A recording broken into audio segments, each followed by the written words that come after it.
Today's show is brought to you by our friends at Monster Cable.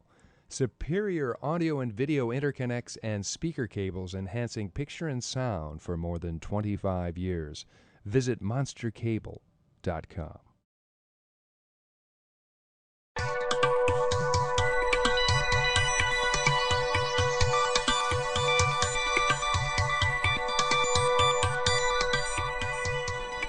Thanks.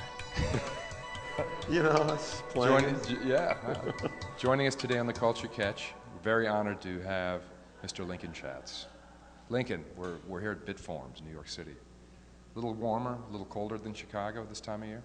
About the same. Last night was a cold walk home. Reminded me of being back in Chicago. Oh, God. Yeah. God. But we're the heat of this video installation. We are. It will keep us nice and toasty We're through yes, the duration. We can grill a panini on these screens here. There's a lot of heat coming off these things. Tell me, how did you migrate to this aspect of art as opposed to another medium? Painting or maybe, Brancusi-style sculptures or something? Started off making sculpture for about 15 years, a long time, and there's two parallel paths that brought me here. One on the conceptual path was exploring this idea of being and how we establish a consciousness within our environment and what are our navigation points, and I guess kind of how we understand where we are at any given point in time. And also this idea of trying to lead life in a different way, letting go a little bit of the need to control and letting life kind of happen and riding that wave. So that was on one side. On the second side, making sculpture at that point, probably 6-7 years ago, I was working on a public commission. And I needed to find a way to more effectively communicate between the architect, the engineer, and the client. And up to that point, I'd just been making models and drawing. And right. So I decided, all right, I'm going to learn how to CAD model, so we can all be on the same language, right? Right. Language. So that worked really well. And the modeling software I used was also animation software. So after I started playing around, after doing these models, I thought, let's animate. Let's move virtual cameras around in here.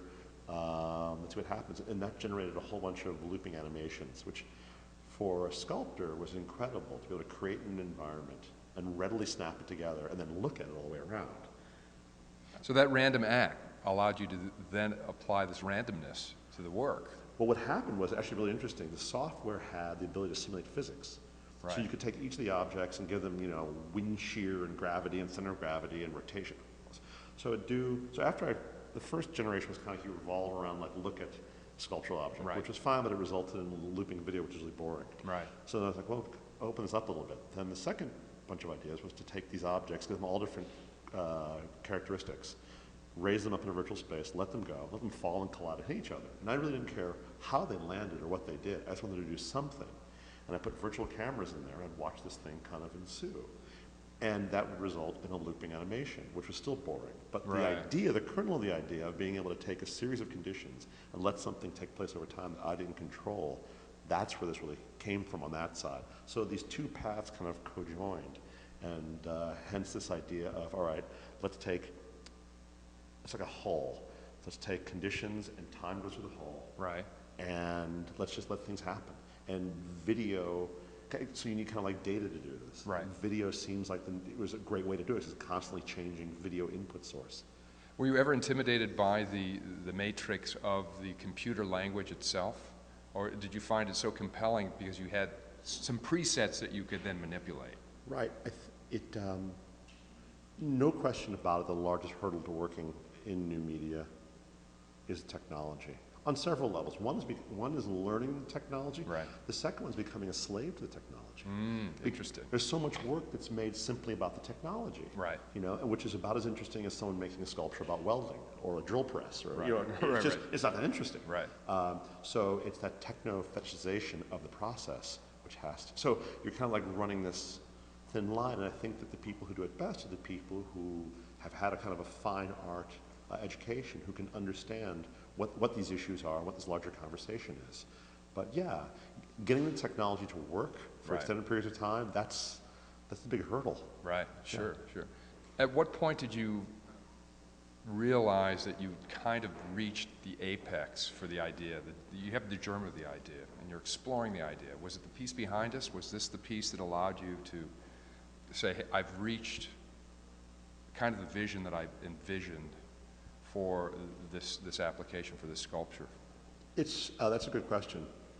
Or haven't you reached, maybe you're I still don't think, I exploring? think we're still searching for it. Okay, good. And it's one of those really difficult things because it's a process that's mediated through so many other layers. Right. You know, with the kind of technology, and you know, and every time technology shifts a little bit, every time Mac updates their OS, it throws everything else off. So it's like having an incredibly articulated arm that you're trying to like pick up something very small on the floor. Right. And it's just so it's a bi-directional process in that it's like a forced feedback system in terms of you're trying to do something and it gives you feedback, so you kind of turn this way and try it, you try and turn it that way.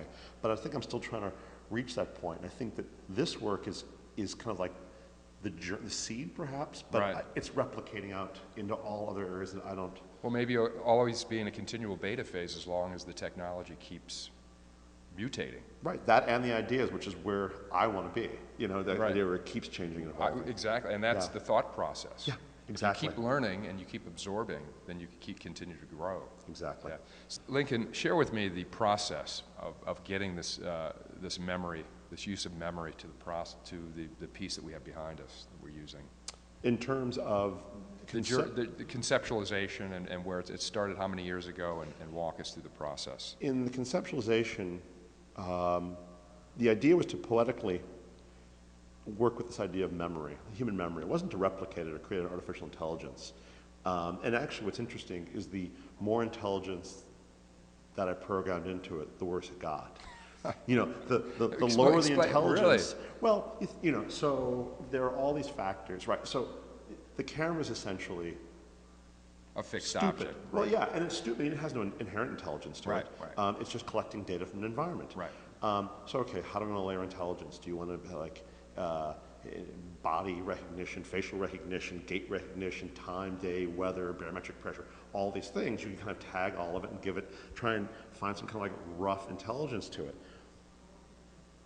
But kind of by the time I got to the end of the process, it didn't really matter because it's still so random looking. So you're better off kind of keeping the intelligence very simple and very stupid intelligence, right. and letting it evolve that way. Because the real beauty of it isn't about overthinking or over kind of comparing, but just letting it evolve and collide and conjoin.